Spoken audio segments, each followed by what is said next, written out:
सबसे पहले तो मैं चाहूंगा जोरदार तालियों से स्मृति जी का स्वागत करें. हमारे लिए समय निकाला आपने. बहुत बहुत स्वागत है ma'am. Thank you very much. Neha. Well, this is a guest who needs absolutely no introduction. She is an icon in this country. Union Minister for Women and Child Development and Minority Affairs, and if I may add, the giant killer of 2019. Okay. Let me ask the Minister this question. Since we are discussing today Nari Shakti and driving Mission Viksit Bharat, you know, the Prime Minister is a major votary of Nari Shakti and it's very close to your heart as well. He took a very progressive step of inducting, correct me if I'm wrong, 11 women in his Council of Ministers. One of them is in the highly coveted Cabinet Committee on Security. But unfortunately, we do not see this level of women's participation at the state level. You will agree that if India has to take the next giant global leap, we need to unlock women's power. How do we do that? I think you do a great disservice to women when you presume that power is only if you're in a constitutional position. India has made an economic and a political case for why women need to be shoulder to shoulder with men or any other gender. The topic of conversation on your platform is what India thinks today. In fact, what India does today, the world does tomorrow. And what India has done significantly for gender is make a case for women who are emancipated across all walks of life. So if you presume that Prime Minister Modi's gender agenda or female agenda is only limited to how many colleagues he can have in the Council of Ministers, you do disservice to his entire effort, not only as Prime Minister, but his entire life's journey as an administrator. Now, I've had the greatest of privileges to see him function as the Chief Minister of Gujarat and as the Prime Minister of India. What did he do in Gujarat, which now finds resonance across India? He's one of the first people in the office of Chief Minister who ensured that there is a digital interface with citizens across all districts.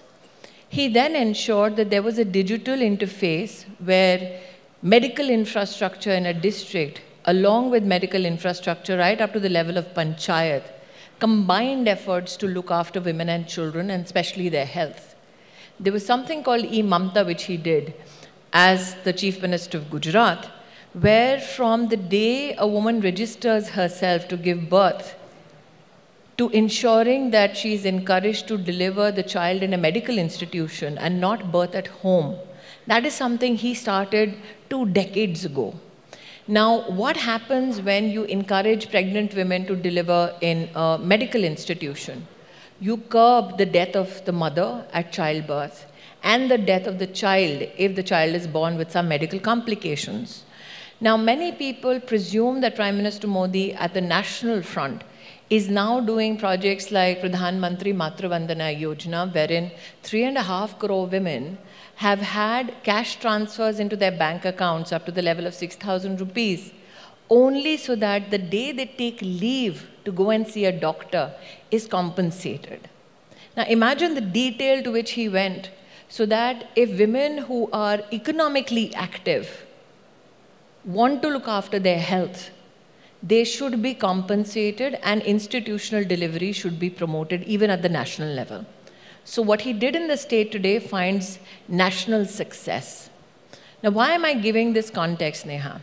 What happens? Who gets counted? The world over, only women in institutional leadership positions get counted, as though only their success matters. What Prime Minister Modi has done is ensure women at every walk of life, in every platform, are counted. Now, when he was Chief Minister of Gujarat, he started something called Mission Mangalam, where he ensured that self-help groups in Gujarat had a business plan, had institutional credit, and serviced that credit so that their capacity financially could grow. Today, when I see that out of 90 million self-help groups, you have women in those self-help groups who receive nothing less than 8 lakh crore rupees from the government of India. But if you compute their economic value in the Indian ecosystem of economy, you will see that they do business worth $37 billion every year. Shouldn't those women count? So when Prime Minister Modi says that these 90 million women in self-help groups matter, there are many who've still not done the math of the rural economy impact that these women have. Now imagine this, for the first time we have a Prime Minister who says that these women have capacity to become lakpatis. The nomenclature itself is not gendered. It favors a man. It's a lakpati. So he talks about financial ambition. Women were always spoken about from an aspirational and emancipation point of view as though they are waiting to be rescued. What Prime Minister Modi has done is make them equal partners in your economy.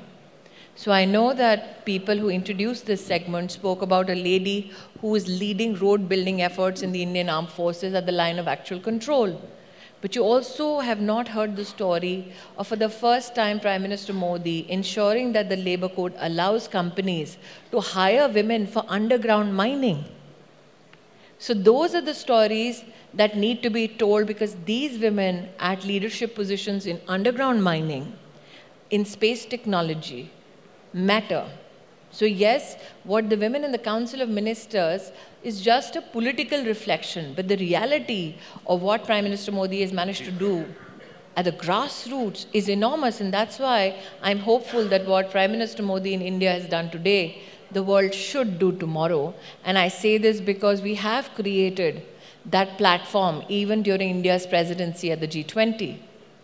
I'm sorry I'm taking so long, but I wanted to give context. आप जो बता रही हैं इस बात से हम पूरी तरह सहमत हैं। कल ही प्रधानमंत्री जी ने मन की बात में वो बताया था किस तरीके से गांव के ग्रासरूट लेवल पर महिलाओं को ड्रोन उड़ाना सिखाया गया, और वो ड्रोन दीदी का जो कॉन्सेप्ट है वो अपने आप में एक शायद दुनिया आगे जाके करेगी जिसका जिक्र आप कर रही हैं। मैम, आप पिछले महीने मदीना होकर आई और आपकी सरकार में एक सबसे अनप्रेसिडेंटेड चीज़ें ये हुई कि महिलाएं अकेले जाने लग गईं और उनकी संख्या भी 4000 के ऊपर। अब जो देखने वाली बात है, जब आप ऐसी जगह जाती हैं जहां पर अभी भी बहुत पाबंदियां हैं, वहां पर भारत का ये जो रिसर्जेंस है इसको कैसे देखा जाता है? देखिए, मेरा मदीना में या फिर हज की तैयारियां कैसे हो इसके संदर्भ में उस देश में जाना, प्रधानमंत्री मोदी की स्वीकार्यता जो इस्लामिक नेशंस में है उसका सबसे बड़ा एक मुझे लगता है प्रतिबिंब है। ये सत्य है कि महिला बिना महरम के अब जा सकती हैं हज के लिए। वो इसलिए भी क्योंकि धर्म में ये अनुमति थी, धर्म में ये पाबंदी नहीं थी। और प्रधानमंत्री मोदी जी ने जब इस निर्णय को करा तब उन्हें ये ज्ञात था कि जब धर्म पाबंदी नहीं देता तो प्रशासन क्यों पाबंदी और रोड़ा बने। उन्होंने व्यवस्थाएं कुछ ऐसी की। ये 4000 महिलाओं का जाना अपने आप में अद्भुत क्यों है?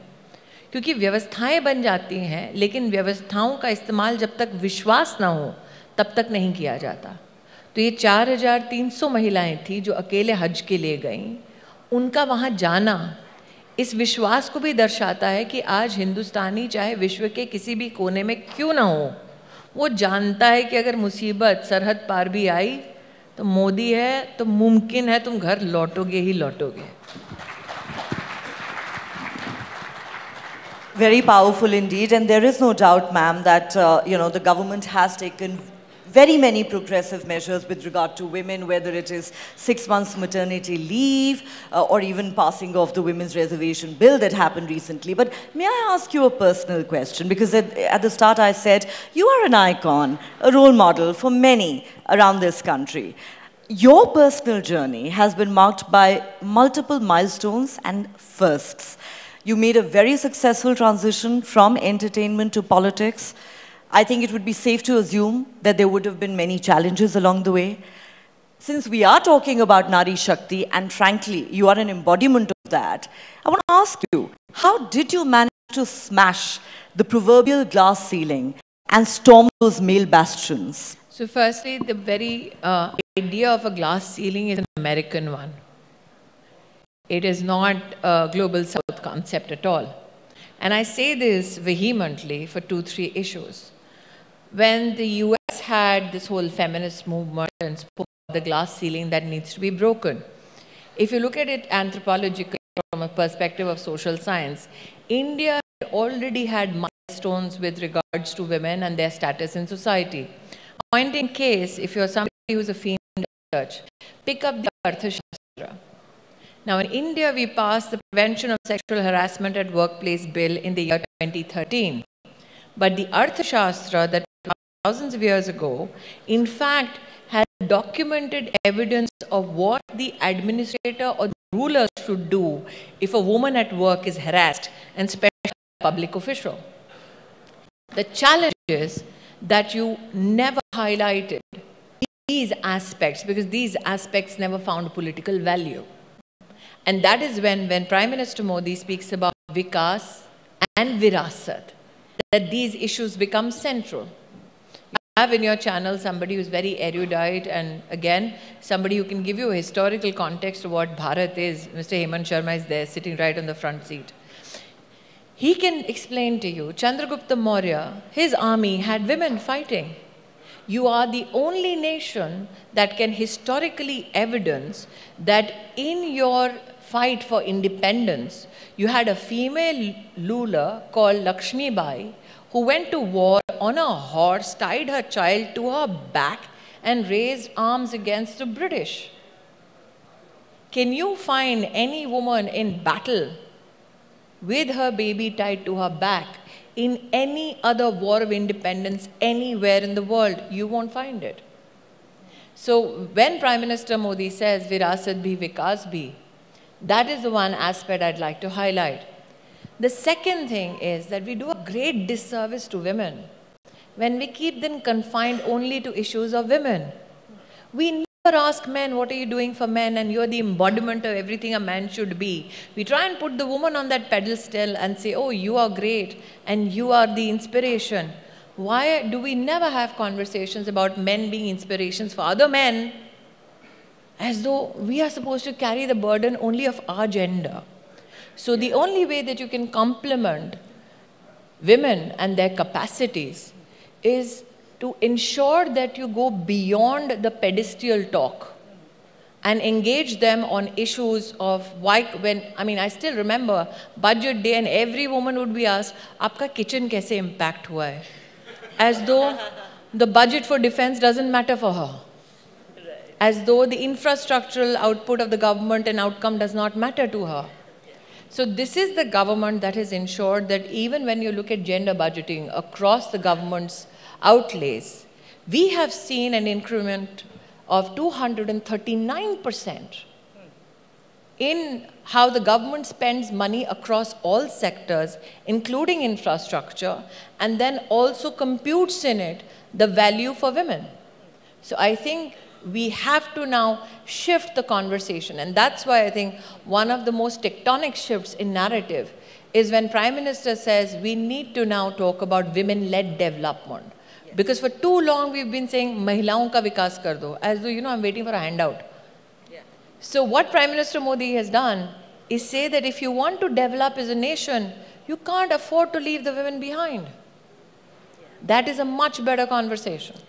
May I ask you a follow-up question? Actually, I'm really glad you talk about how the issue of women's empowerment, women's rights should not be confined to just women. And I'm reminded of what Prime Minister Narendra Modi said a few years ago in his Independence Day speech. लड़कियों को बहुत समझा लिया, लड़कियों को बहुत lecture दे दिया, कहाँ जाती हो, कितने बजे घर आती हो. It is time you taught your boys how to behave with women and girls. It's time you asked them questions. See, Neha, I don't think that beating up men ensures gender justice.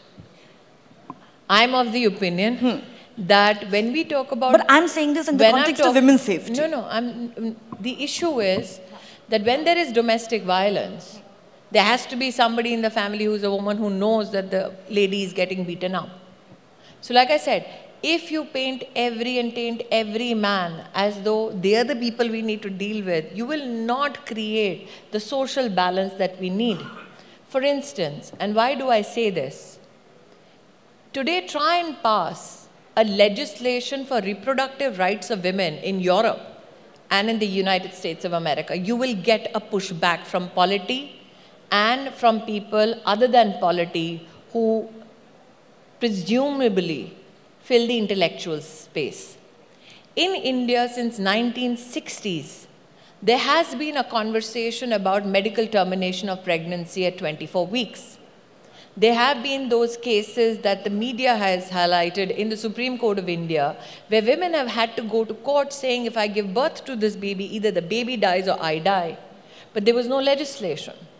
What Prime Minister Modi did was bring a legislation for medical termination of pregnancy at 24 weeks, passed it in both houses of parliament, and not a single Indian man spoke up against it. So the idea is, we've had a female Prime Minister before. But it is Prime Minister Modi who created the first ever menstrual hygiene protocol for administration to follow. And that is why I say that when you talk about the issues of women, don't discount the men. They are not the enemy. Ma'am, ये सवाल यहाँ पर जितने भी लोग बैठे हैं उन सबके मन में होगा। स्मृति ईरानी जी की नारी शक्ति क्या है? आप घर भी मैनेज करती हैं, पार्टी का काम भी करती हैं, सरकार का भी काम करती हैं। घर कैसे मैनेज करते हैं? मैं वाकई में मैनेज नहीं करता हूँ। I really don't manage. It's my mom who does it. The men never get asked this question, right? Precisely. I'm asking you, how do you, the multifaceted Smriti Irani. Rajneesh was on the panel before me. Were you asked, how do you manage your home? No, I'm saying, how do you manage so many things? No. So, was he asked, how does he manage his home? Sorry, Nishan, but I'm with her on this one. Never mind. No, even Rajneesh is with me on this one. Because he was asked questions purely on fintech. I wonder when will you ask me those questions? Okay, I'm going to ask you for. So the issue is that, now Nishan, why did I pick on this? And why did I say men are not the enemy? It is the psychology which is a challenge. The presumption for too long has been that men who are not educated, men who do not know better, men who do not have exposure to literature or to news or to intelligentsia will have an inherent bias against women. We need to recognize that there is an uncalled for but unrecognized bias that we all fight. And that seeps into conversation. And why do I not answer this question is I don't want to precipitate the bias. So if you start asking every man here, who looks after your baby? I will tell you who looks after mine. Ma'am, एक विषय है जो अभी एक data आया SBI का, उसमें लिखा कि अनपेड केयर, जिसको हम होम मेकर्स की भी बात करते हैं, वो भारत की इकोनॉमी में करीब 22 लाख करोड़ रुपए उसका मिनिमम अगर कंट्रीब्यूशन कहा जाए। Again, मैं आपसे समझना चाहूँगा, what is your take on it? मैं भी समझना चाह रही हूँ कि which part of that house relationship is to be monetized. For instance, when you say that the work of a mother is unpaid for, the work of a wife is unpaid for. So if I am tough on my kids, and we have guests who are internationally, I think today, here amongst us, and that is why I use a vegetable which they may possibly recognize in a conversation. If my kid doesn't want to have broccoli, and I want that kid to have broccoli, does that make me a bad mother and I get paid less? How do you quantify carrying a child for 9 months, looking after that child when the child is not able to walk, talk, feed itself?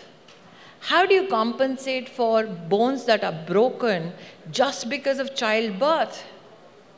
Is there any economist in the world that can compute that cost to me? Secondly, as a wife, today, if I do not do what my husband desires, am I to be computed monetarily less? So, if you start monetizing relationships, then do you reduce women to just that token that is a service component in your life? And that is what nobody has been able to explain to me. What does a female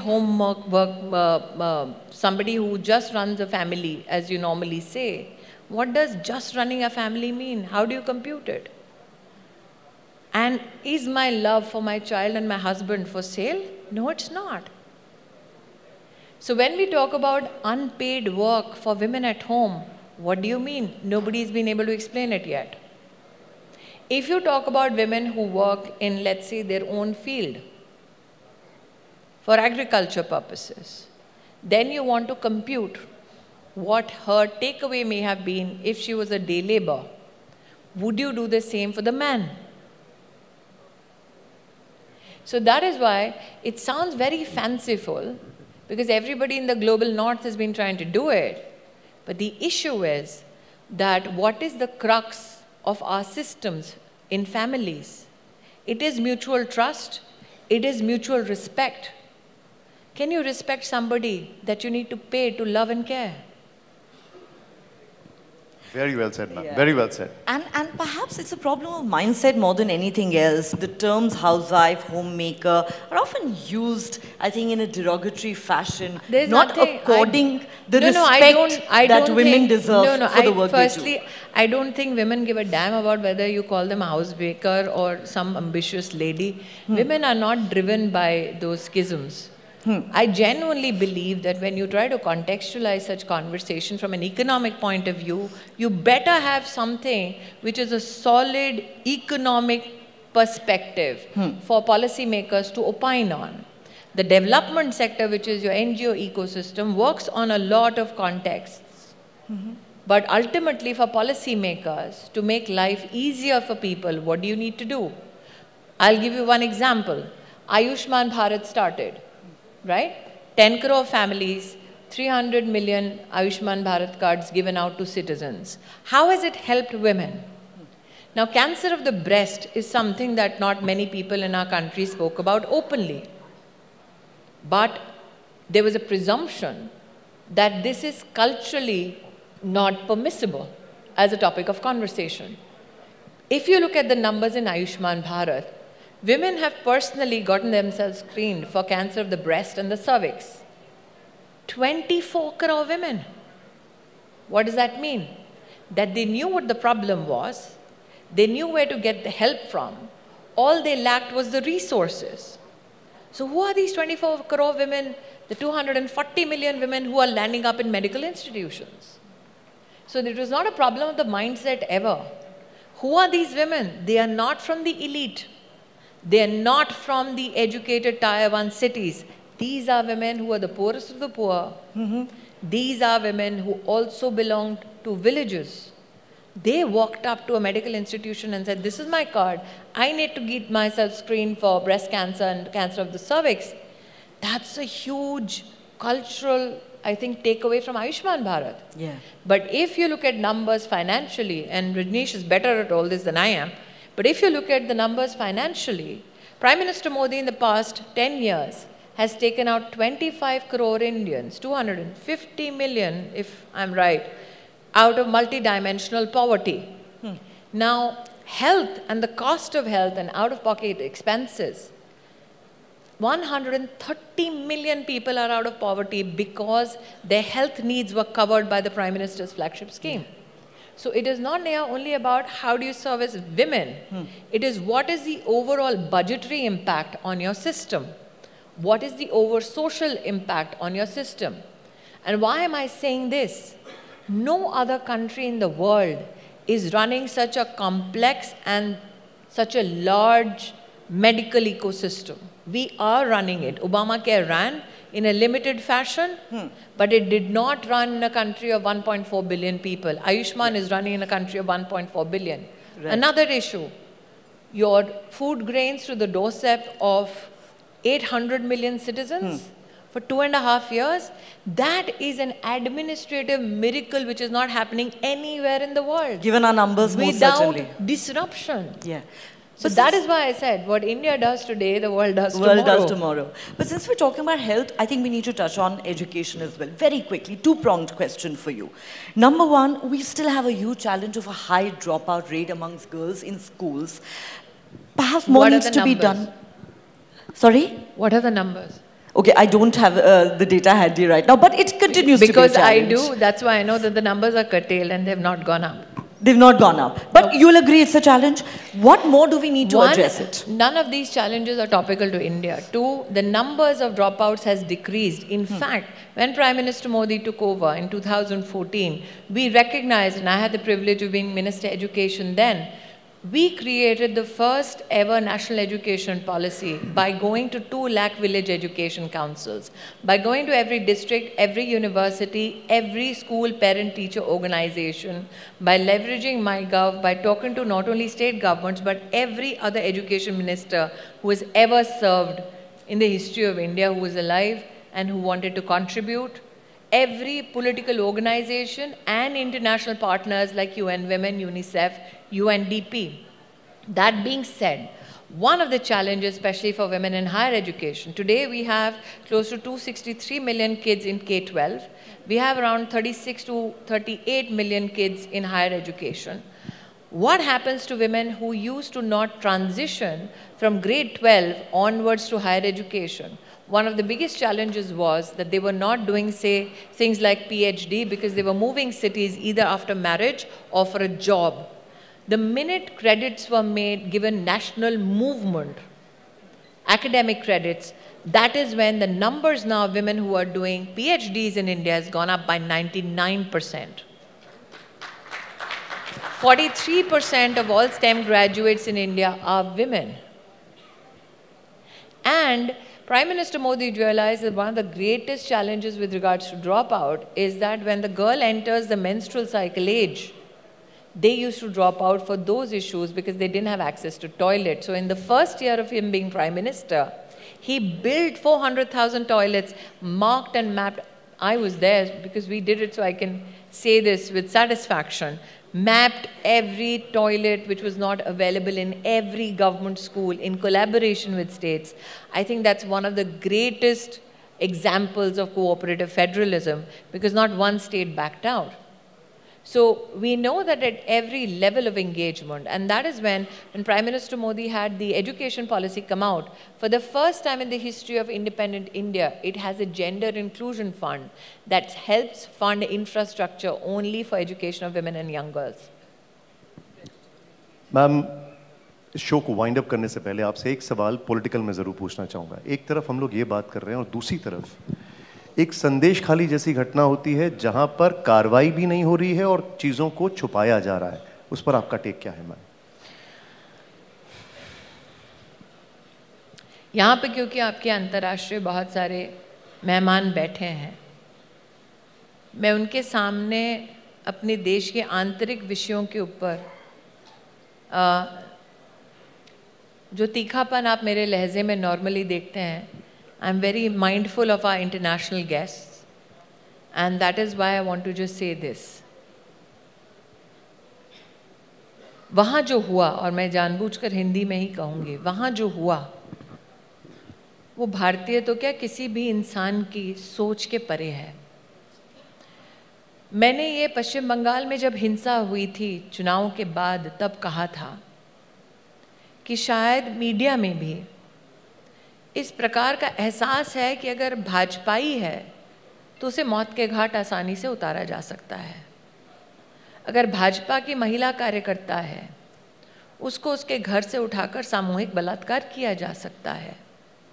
अगर भाजपा का युवा मोर्चा का कोई कार्यकर्ता है तो उसे गांव में खुले खेत में पेड़ से रस्सी से टांग कर मारा जा सकता है। अगर भाजपा का कोई वरिष्ठ कार्यकर्ता है तो उसके घर को आग लगाई जा सकती है। एज दो चूंकि हम भाजपा से हैं इसलिए पश्चिम बंगाल में हमें कोई मौत के घाट उतार दे तो किसी को कोई फ़र्क नहीं पड़ना चाहिए, क्योंकि ये हमारी पॉलिटिकल कॉस्ट है जो हम देते हैं लड़ने के लिए। संदेश खाली में वो हैं जो भाजपाई नहीं हैं। They came for us first. They are coming for their own now. आप सोच सकते हैं कि जिन लोगों ने ममता जी को वर्षों वर्ष तक सहयोग दिया, सहायता दी, उन औरतों को घरों से उठा उठाकर बलात्कार किया जाता है। क्या ये कोई सोच सकता था कि ममता बंदोपाध्याय को पता ही नहीं है कि हाउस टू हाउस औरतों को उनकी उम्र, उनके धर्म के आधार पर चिन्हित करके उठाया जा रहा था। और इसलिए मैंने कहा, they came for us first, they are coming for you now.